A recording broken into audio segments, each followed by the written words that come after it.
ஹாலிடேஸ்னாலே அது நம்ம ஜிடி ஹாலிடேஸ் தான். GT holidays, south India's #1 travel brand. ஆரம்பித்து முடிக்கிறதுக்கு 15 நாள் எடுத்துக்கிடுச்சு.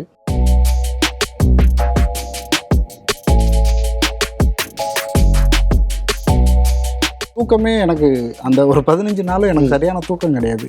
ஒரு மாதிரி என் ஃப்ரெண்ட்ஸ்லாம் வந்து மதுரையில் தான் ஸ்டுடியோவில் தான் வச்சு பண்ணேன். மற்ற சிலை பண்ணுறதுக்கும் அம்பேத்கர் சிலை பண்ணுறதுக்குமான வித்தியாசன்றது ரொம்ப உணர்வுபூர்வமான ஒரு அனுபவமாக நான் வந்து பார்க்குறேன். விகடன் நேயர்களுக்கு வணக்கம். எல்லோருக்குமான தலைவர் அம்பேத்கர் அப்படிங்கிற நூலை விகடன் நிறுவனமும் வாய்ஸ் ஆஃப் காமன் நிறுவனமும் இணைஞ்சு சமீபத்தில் வெளியிட்டிருந்தோம். ரொம்ப பிரம்மாண்டமாக அந்த நூல் வெளியீட்டு விழா நடந்துருந்துச்சு. தமிழக அரசியலில் மிகப்பெரிய பேசு பொருளாக அந்த நூல் வெளியீட்டு விழா ஏற்படுத்தி இருந்துச்சு.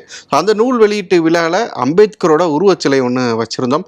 ரொம்ப தத்ரூபமாக அந்த உருவச்சிலை இருந்துச்சு. எல்லாருமே பார்த்தவங்க எல்லாருமே பாராட்டுற வகையில், எல்லாருமே ஆசையாக அம்பேத்கர் கூட படம் எடுத்துக்கிற வகையில் அந்த உருவச்சிலை அமைஞ்சிருந்துச்சு. ஸோ அந்த சிலையை ஏற்பாடு பண்ணியிருந்த ஓவியர் மற்றும் சிற்ப கலைஞர் சரண்ராஜ் அவர்கள் இப்போ நம்ம கூட இருக்கிறாரு. அவர்கிட்ட அந்த சிலையோட உருவாக்கத்தை பற்றியும் அவரோட பின்னணி பற்றியும் நிறைய விஷயங்கள் கேட்டு தெரிஞ்சுக்கலாம். வாங்க. வணக்கம் சார். வணக்கம். வணக்கம். எப்படி இருக்கிறீங்க? நல்லா இருக்கேன். நிகழ்வில் பார்த்தோன்னா நீங்கள் செஞ்சுருந்த அந்த அம்பேத்கரோட சிலை அப்படிங்கிறதா வந்து ஒரு பெரிய ஹைலைட்டாக இருந்துச்சு அப்படின்னு சொல்லலாம். அந்த நிகழ்வில் ஒரு ஆயிரக்கணக்கான பேர் கலந்துக்கிட்டாங்க. எல்லாருமே வந்து இருந்து அந்த சிலை கூட ஃபோட்டோ எடுத்துகிட்டு வந்து போயிருந்தாங்க. எல்லாருமே ரொம்ப பாராட்டியிருந்தாங்க. ரொம்ப தத்ரூபமாக அந்த சிலை இருந்துச்சுன்னு. அந்த சிலை உருவாக்கத்தை பற்றி சொல்லுங்களேன். அந்த சிலையை வந்துட்டு இப்போ நான் அந்த டைமில் வந்து மதுரையில் இருந்தேன். எனக்கு வந்து இந்த மாதிரி விகடன்லேருந்து கால் பண்ணாங்க. இந்த மாதிரி ஒரு சிலை செய்யணும் அப்படின்னு சொல்லிட்டு, உங்களால் பண்ணித்தர முடியுமா அப்படின்னு சொன்னாங்க. இந்த இவ்வளவு சீக்கிரமாக, அதாவது ரொம்ப நாட்கள் கம்மியாக இருக்கும்போது இப்போ சொல்கிறீங்களே அப்படின்னு சொன்னேன். ஆனாலும் வந்துட்டு அம்பேத்கர் சிலைன்னும் போது எனக்கு வந்து அதை மறுதளிக்க வந்து மனம் இல்லை, இஷ்டம் இல்லாமல் போச்சு. அதனால் வந்துட்டு நான் பண்ணுறேன் அப்படின்னு சொல்லிட்டு ஒத்துக்கிட்டேன். அப்புறம் சில ஸ்கெட்சஸ் அனுப்பிச்சி விட்டேன். ஃபஸ்ட்டு ஸ்கெட்ச் அனுப்பிச்சி விட்டேன். அதுவே அவங்களுக்கு ரொம்ப பிடிச்சி போச்சு. சார் முருகன் சார் தான் வந்து சாஜன் தான் பேசினது. முருகன் சார் பார்த்துட்டு அதுவே ஓகே அப்படின்னு சொன்னதா என்கிட்ட சொன்னார். ஸோ அதையே ப்ராசஸ் பண்ண ஆரம்பிச்சிட்டோம். கிட்டத்தட்ட ஒரு 15 நாளில் அதை வந்து ஆரம்பித்து முடிக்கிறதுக்கு 15 நாள் எடுத்துக்கிடுச்சு. ஸோ இப்படி தான் அது தொடங்குச்சு அந்த சிலை செய்கிறதுக்கான. வழக்கமாக எவ்வளோ நாள் எடுத்துப்பீங்க அந்த மாதிரி சிலை நீங்கள் முழுமையாக செஞ்சு முடிக்கிறதுக்கு? எத்தனை பேர் பணியாற்றுவீங்க? நுணுக்கமாக சிலை செய்கிறதுன்றது வந்து களிமண்ணில் வந்து ஆர்மிச்சர் அடிச்சுட்டு என்ன மாதிரியான நம்ம உருவம் செய்ய போகிறோமோ அதுக்கு ஏற்ற மாதிரி அதுக்கு உள்ளே வர ஸ்கெல்டனை ஆர்மிச்சராக ட்ராயிங் பண்ணி அதை வந்து கம்பியில் வந்துட்டு நம்ம வந்து இது பண்ணிடுவோம், கட்டி வச்சுருவோம். அதுக்கு மேலே வந்து நம்ம வந்து களிமண்ணை வந்து ஏற்ற ஆரம்பிப்போம். ஸோ அப்படி தான் ஏற்றி கிட்டத்தட்ட அந்த களிமண் ப்ராசஸ் மட்டும், களிமண்ணில் பொம்மையை கொண்டு வர்றது அந்த ப்ராசஸ் இருக்குல்ல, அது இந்த சிலைக்கு 6 நாள் ஆச்சு. 5லேருந்து 6 நாள் ஆச்சு. பொதுவாக ஒரு சிலைக்கு நாங்கள் வந்து எடுத்துக்கிற டைம் வந்து எப்படியும் ஒரு 10-15 நாள் ஆகும். அதுக்கப்புறம் மற்ற ப்ராசஸ் ஒரு 15 நாள், 1 மாதம் ஆகும். இந்த மாதிரி ஒரு ஃபில் ஃபிகர் நல்லபடியாக பண்ணுறதுக்கு, அவசரம் இல்லாமல் சாவகாசமாக பண்ணுறதுக்கான டைமு.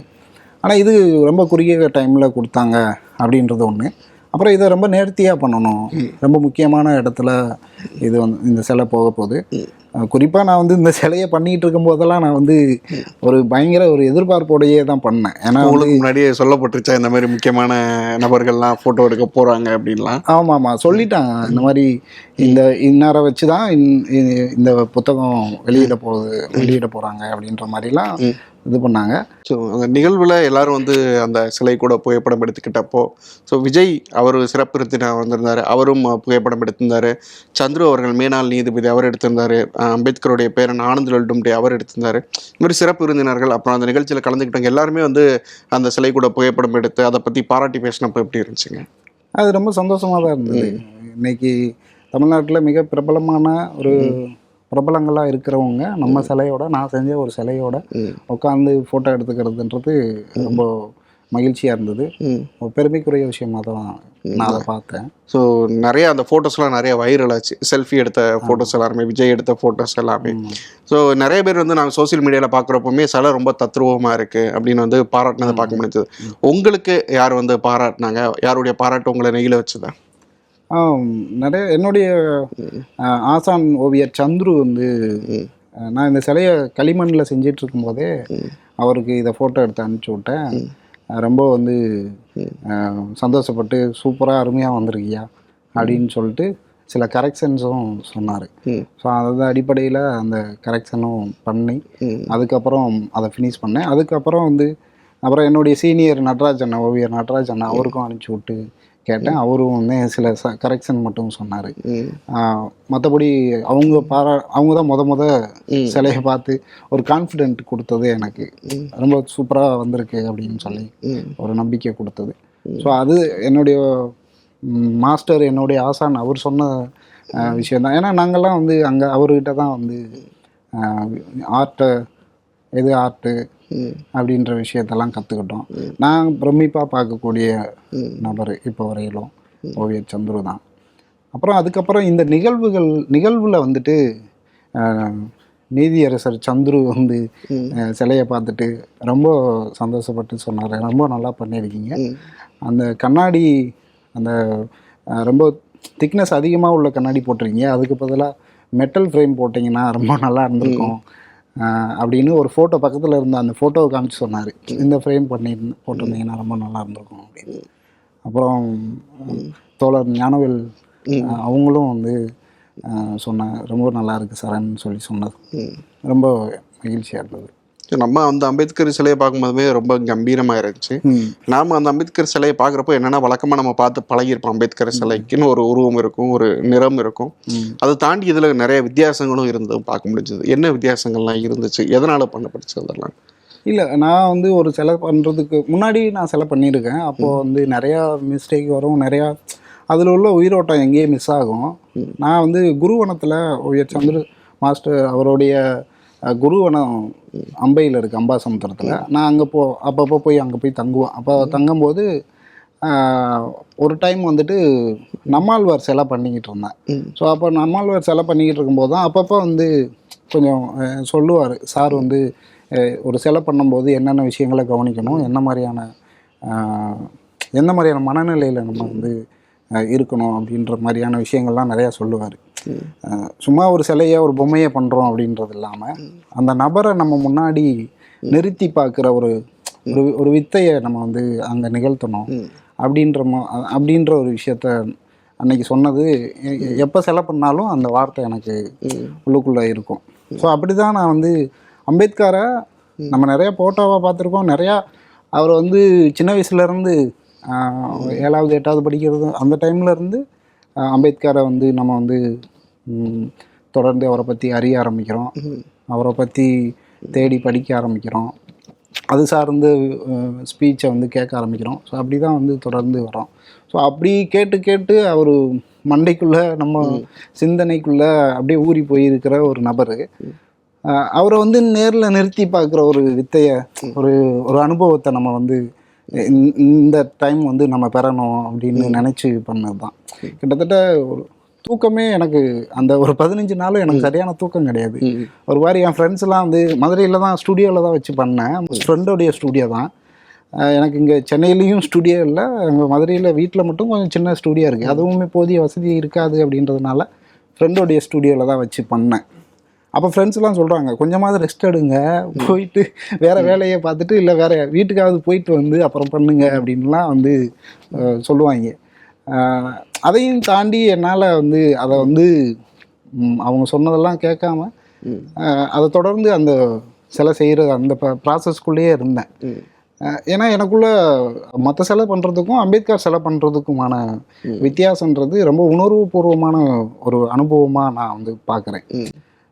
ஒரு பெரிய மாற்றத்தை, ஒரு புரட்சியை ஏற்படுத்தின ஒரு நபர், ஒருத்தருடைய சிந்தனை, ஒருத்தருடைய யோசனை, எழுத்து, அவருடைய படிப்பு, இது எல்லாமே ஒட்டுமொத்த இந்தியாவுடைய தலையெழுத்தை மாற்றிருக்கு அப்படின்ற ஒரு நபரை நம்ம வந்து செய்கிறோம் அப்படின்ற எண்ணத்தோடு பண்ணதில்லை. ஸோ இதுதான் வந்து அதை தத்ரூபமாக கொண்டு வந்திருக்கு அப்படின்னு நான் நம்புகிறேன். ஸோ நீங்கள் இப்போவே சொன்ன மாதிரி அம்பேத்கர் சிலை செய்கிறப்போ ஒரு உணர்வு பூர்வமாக செய்கிறோம், மற்ற சிலைகளை தாண்டி அப்படின்னீங்க. அதுக்கு காரணம் உங்களுக்கு பின்னாடி ஒரு லைஃப் இருக்குது, ஒரு அரசியல் இருக்குது நீங்கள் கடந்து வந்த பயணத்தில்.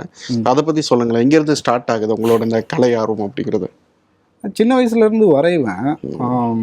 நான் 12th முடித்ததும் வந்து சென்னை ஓவியக் கல்லூரியில் படிக்கணும் அப்படின்னு 12th முடித்ததும் வந்து படிக்கணுன்றது ஆசை. ஆனால் அதுக்கான எந்த சூழல் எனக்கு சென்னையில் யாருமே தெரியாது. ஸோ அப்படி இருக்கும்போது சரி நம்ம என்ன சென்னை போய் எங்கே யாரை பார்த்து எப்படி நம்ம யோசிக்கிற ஆசைப்படுற படிப்பை எப்படி படிக்கிறது அப்படின்றதுனால அங்கே மதுரையிலேயே ஒரு டிகிரி பண்ணேன். அங்கே பக்கத்தில் எங்கள் ஊர் கரடிப்பட்டி, மதுரையில் இருக்கிற ஒரு சின்ன ஒரு கிராமம். அந்த ஊருக்கு பக்கத்தில் இருக்கிற ஒரு கல்லூரியில் தான் படித்தேன். பிபிஏ பண்ணி முடித்தேன். முடித்ததுக்கப்புறம் தான் நண்பர்கள் எல்லோரும் இங்கே சென்னையில் வந்து வேலை பார்க்குறாங்க. ஸோ அப்போ வந்துட்டு போவேன். ஸோ அந்த டைமில் வந்துட்டு என்னுடைய நண்பருடைய மாமா ஒருத்தர் ஒரு டெலிஃபிலிம் பண்ணார். அவர் பாலாஜி சத்யவேல்கிட்ட கூட அசிஸ்டண்டாக ஒர்க் பண்ணியிருக்காரு, கரிகாலன் பாப்பாத்தின்னு சொல்லிட்டு. ஸோ அவர்கிட்ட அந்த படத்தில் நான் ஒர்க் பண்ணேன். அந்த டெலிஃபிலிமில் கிட்டத்தட்ட ஸ்டோரி போர்டு நான் தான் பண்ணேன். அப்புறம் அதில் ஆர்ட் டிபார்ட்மெண்ட் நான் தான் பார்த்துக்கிட்டேன். அசிஸ்டண்டாகவும் ஒர்க் பண்ணேன். ஸோ அவர்கிட்ட ஒர்க் பண்ணதில் என்னுடைய ஆர்ட் இது எல்லாத்தையும் பார்த்துட்டு அவர் தான் இங்கே சென்னையில் அவருடைய நண்பர் மோகன்ராஜ்னு சொல்லிட்டு அவர்கிட்ட இந்த மாதிரி என்னை பற்றி சொல்லி, அப்புறம் மோகன்ராஜ் அப்படின்றவர் தான், அந்த அண்ணன் தான் எனக்கு வந்து இந்த கல்லூரியில் எனக்கு ஃபார்ம் வாங்கி அனுப்பிச்சி விட்றாரு மதுரைக்கு. அப்புறம் அவர் வந்து இங்கே சென்னையில் நான் தங்குறதுக்கான ஏற்பாடெல்லாம் செய்கிறாரு. ஸோ அப்படி ஒருத்தருடைய கான்டாக்ட் மூலமாக இங்கே எனக்கு இடம் கிடச்சி அப்படி தான் அந்த கல்லூரி வந்து சேர்றேன். இந்த கல்லூரியில் வந்து சேர்ந்து ஆக்சுவலி சினிமாவுடைய ஆசையில் தான் நான் சென்னை வந்தது. ஆனால் வந்து இங்கே ஆர்ட்டுக்குள்ளே ஃபுல்லாக ஒவ்வொன்றா கவனிக்க ஆரம்பிக்க, குறிப்பாக சந்துரு சாரோடைய அறிமுகம், சந்துரு சாரோட பயணம் பண்ணுற அனுபவம் கிடைச்சதுக்கப்புறம் ஆர்ட்டுக்குள்ளே அதிகமாக என்னை ஈடுபடுத்திக்கிட்டேன். குறிப்பாக வந்துட்டு 2016 3rd இயர் முடித்து 4th இயர் போகிற டைம். அப்போது வந்து கொச்சி பினாலேயில் ஸ்டூடெண்ட் பினாலே அப்படின்னு ஒரு கேட்டகரி ஆரம்பித்து ஸ்டார்ட் பண்ணாங்க. அதில் நான் பார்ட்டிசிபேட் பண்ணியிருந்தேன். என்னோட சேர்ந்து ஒரு 15 பேர் கலந்துக்கிட்டோம். ஸோ அப்போ நான் வந்து ஒரு ஒர்க்கு ஒன்று ப்ரொடியூஸ் பண்ணியிருந்தேன். ஒரு ஒர்க்கை வந்து க்ரியேட் பண்ணி அங்கே டிஸ்பிளே பண்ணியிருந்தேன். ஸோ அதை டிஸ்பிளே பண்ணிவிட்டு அதை போய் அந்த கொச்சி பினாலையை பார்க்க போகும்போது தான் நான் வந்து பயங்கரமான ஒரு பிரம்மாண்டத்தை நான் வந்து அனுபவிக்கிறேன். அது வரைக்கும் நான் ஆர்ட்டுன்றது இங்கே வரைகிறது, ஸ்கல்ப்சர் பண்ணுறது, பெயிண்டிங் பண்ணுறது இந்த மாதிரின்னு நினச்சிக்கிட்டு இருந்த டைமில் கொச்சி பினாலே வேறு ஒரு பரிணாமத்தை, வேறு ஒரு பார்வையை தந்தது. இன்றைக்கி கண்டெம்பரரியாக உலக அளவில் ஆர்ட்டோடைய போக்கு என்னவாக இருக்குது, எதெல்லாம் ஆர்ட்டாக இங்கே கருதப்படுது, ஆர்ட்டோடைய தன்மை என்னவாக இருக்குது, ஆர்ட் மூலமாக என்ன விஷயத்தை வெறும் அழகியலை மட்டும் ஒரு ப்ளஷரான ஒரு மொமெண்ட்டையோ ஒரு ப்ளஷரான ஒரு ஃபீலையோ கொடுக்கறது மட்டும் ஆர்ட்டு இல்லை. அதை தாண்டி உலகத்தில் நடக்கிற ஒவ்வொரு மண்ணுக்கான கல்ச்சரை பேசுகிறதுலேருந்து, அந்த மக்களுடைய வழிகளை, அந்த மக்களுடைய பிரச்சனைகளை பேசுகிறதுலேருந்து, இப்படியான விஷயங்களை பேசுகிற ஆர்ட்டுகளை அதிகமாக நாங்கள் வந்து பார்க்க முடிஞ்சது. அதுக்கு முன்னாடியே நாங்கள் வந்துட்டு சந்துரு சாரோடைய ஸ்பீச்சில், அவருடைய செயல்பாடுகளில், அவருடைய இதில் ரொம்ப ஈர்க்கப்பட்ட நபர்கள் நாங்கள்லாம். ஸோ இங்கே சந்துரு சார்கிட்டயே நம்ம வந்து ஆர்ட்டை ஏன் பண்ணணும், எதுக்கு பண்ணணும், யாருக்காக பண்ணணும் அப்படின்றது, ஆர்ட்டு விற்கலை அப்படின்ற வியாபாரத்தை தாண்டி நமக்கு என்ன மாதிரியான ஒரு பொறுப்பு இருக்குது, நான் என்ன மாதிரியான இடத்துல இருந்து வரேன், நான் என்ன மாதிரியான ஆர்ட் பண்ண போகிறேன், யாருக்காக பண்ண போகிறேன் அப்படின்ற விஷயத்தில் ஒரு தெளிவை கொடுத்தது சந்துரு சார் தான். இப்போ நீங்கள் தமிழகத்தில் ஒரு கவனிக்கப்படுற ஒரு தலித் ஆர்டிஸ்டாக இருக்கிறீங்க. ஸோ இந்திய அளவில் இப்போ இருக்கிற சமூக சூழலில் ஒரு தலித் ஆர்டிஸ்டாக இருக்கிறது என்ன மாதிரியான ஒரு சவாலாக இருக்குது, அது என்ன மாதிரி சூழலாக இருக்குது உங்களுக்கு? கொஞ்சம் அம்பேத்கரையும் ஒடுக்கப்பட்ட மக்களை பற்றின ஒரு பேசு பொருளாகவும் பேசுனாவே இங்கே வந்து நம்ம வந்து கிளைம் பண்ணிக்கிறதே இல்லை. ஆனால் இதை வந்து பேசுனாவே தலித் ஆர்டிஸ்ட்ன்ற ஒரு அடையாளன்றது ஆட்டோமேட்டிக்காக வந்துடும். அதில் நம்மளுக்கு எந்த சங்கடமும் இல்லைன்னு வச்சுங்களேன். இப்போ நீங்கள் கேட்ட கேள்வி என்னது, தலித் ஆர்டிஸ்ட் வந்து எனக்கு வேறு மைண்ட். இப்போ இருக்கிற சோசியல் பொலிட்டிக்கல் சூழலில் அவங்களுக்கான சவால்கள் என்னவா இருக்குது அப்படின்னு கேட்குறேன். நான் முன்னாடி சொன்ன மாதிரி தான், சவாலுன்றது ஆர்டிஸ்ட்ன்றத, அதுவும் இந்த மாதிரி கருத்தியல் ரீதியாக ஒர்க் பண்ணுறவங்களுக்கு எல்லாமே சவால் தான் வச்சுங்களேன். அந்த சவாலை அனுபவமாக மாற்றி வேலை செய்கிறது தான் நமக்கான பொறுப்பாக பார்க்குறேன். அந்த சவாலாக இருக்குது அப்படின்னு புலம்புறதுன்றதை விட அதை அனுபவமாக எடுத்துக்கிட்டு வேலை செய்கிறது தான் நம்மளுடைய வேலையாக பார்க்குறேன். அப்புறம் தொடர்ச்சியாக நம்ம வந்து வானம் கலை திருவிழாவிலையும் கிட்டத்தட்ட 4 வருஷமாக வந்து கண்காட்சி வச்சிட்ருக்கோம், கலந்துட்டுருக்கிறேன். ஸோ அது ரொம்ப முக்கியமான ஒரு கண்காட்சியாக நான் கருதுகிறேன். நீங்கள் கலை சார்ந்து தொடர்ச்சியாக வந்து செயல்பட்டுக்கிட்டு இருக்கிறீங்க. உங்களுக்குன்னு ஒரு அரசியல் தெளிவு, ஒரு சமூக அரசியல் தெளிவு இருக்குது. இது நீங்கள் வந்து ஒரு கற்றல் மூலமாக, வாசித்தல் மூலமாக தான் பெற்றிருப்பீங்க. ஸோ அதை சமூகத்துக்கு திருப்பி கொடுக்குற வகையில் நீங்கள் வந்து ஊரில் நூலகம்லாம் வந்து வச்சிருக்கிறதா வந்து கேள்விப்பட்டோம். ஸோ அதை பற்றி சொல்லுங்களேன். 2021 2019-20 வரையிலும் நான் கொச்சியில் வந்துட்டு அந்த ரெசிடென்சிக்காக நான் வந்து போயிருந்தேன்.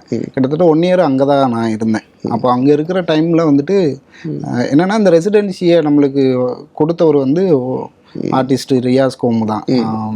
ஸோ அவருடைய ஆர்ட் கேலரியில் தான் நான் வந்து ரெசிடென்சி பண்ணேன். ஸோ அப்போ அந்த டைமில் கேரளா முழுவதும் நான் வந்து பயணம் பண்ணேன். ரொம்ப பிடிச்ச விஷயமா நான் பார்த்ததுன்றது, அங்கே ஒவ்வொரு தெருவுலையும் ஒரு படிப்பகம் இருக்குது, ஒரு ரீடிங் ரூம் மாதிரி செட் பண்ணியிருந்தாங்க. ஸோ இந்த விஷயம் ரொம்ப ஆழமாக எனக்குள்ளே பதிஞ்சிருச்சு. அதுக்கு முன்னாடியே எனக்கு ஒரு எண்ணம் இருந்தது, அது மேலோட்டமாக இருந்தது. என்ன அப்படின்னா, திரும்ப சொல்லியிருப்பார், ஒவ்வொரு ஊர்லேயும் ஒரு அம்பேத்கர் நூலகத்தை அமைக்கணும் அப்படின்றது அவர் சொல்லியிருந்தது. இந்த ஒரு விஷயம். அப்புறம் 2018 ஒரு ஆர்டிக்கல் ஒன்று படித்தேன், புத்தக காதலன் அப்படின்னு சொல்லிட்டு ஒரு ஆர்டிக்கல், தமிழ் இந்துவில் படித்தது. ஸோ அந்த அதுக்கு முன்னாடி நிறையா நம்ம படிச்சிருக்கிறோம், நம்ம அவரை பற்றி அரசியலாக நம்ம நிறைய விஷயங்கள் தெரிஞ்சிருக்கோம், பண்ணியிருக்கோம்.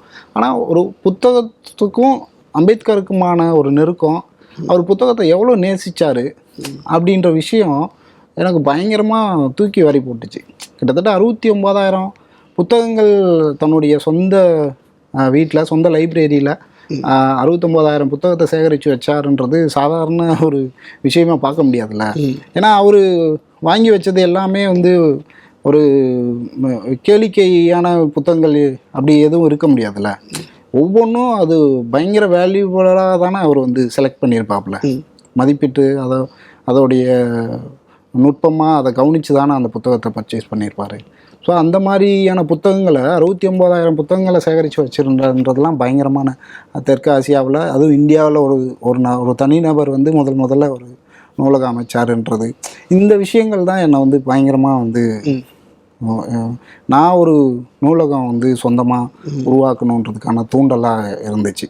ஸோ விகடன் தரப்பில் ஒரு எல்லோருக்குமான தலைவர் அம்பேத்கரை கொண்டாடுற வகையில் அவரோட லைஃப்பை வந்து மக்களுக்கு முழுசாக எடுத்துகிட்டு போகிற வகையில் ஒரு மிகப்பெரிய நூலை வந்து வெளியிட்டோம். மிக பிரம்மாண்டமாக நடந்துருந்துச்சு. அந்த நிகழ்வில் மிகப்பெரிய ஹைலைட்டாக இருந்த விஷயமா உங்களுடைய சிலை இருந்துச்சு. ஸோ அந்த சிலையை செஞ்சதை பற்றியும் உங்களோட பின்னணி பற்றியும் ரொம்ப விளக்கமாக எங்கள் கூட பேசுனீங்க. ரொம்ப நன்றி. ரொம்ப நன்றி. மகிழ்ச்சி. ஹாலிடேஸ்னாலே அது நம்ம ஜிடி ஹாலிடேஸ் தான். GT Holidays, South India's #1 travel brand. You know you are special when you're with GT Holidays.